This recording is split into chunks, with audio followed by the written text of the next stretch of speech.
Le kawa, en France, on entend souvent effectivement fissa, chouïa, kawa.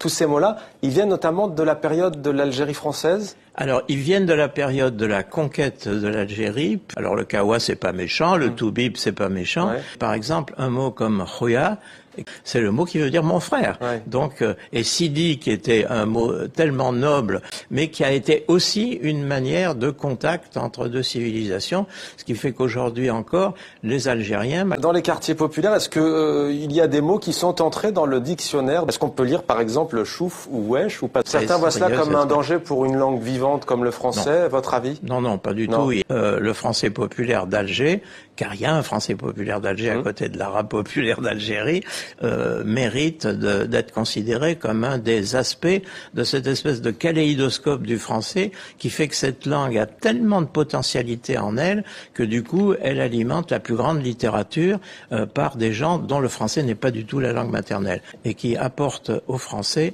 cette touche supplémentaire.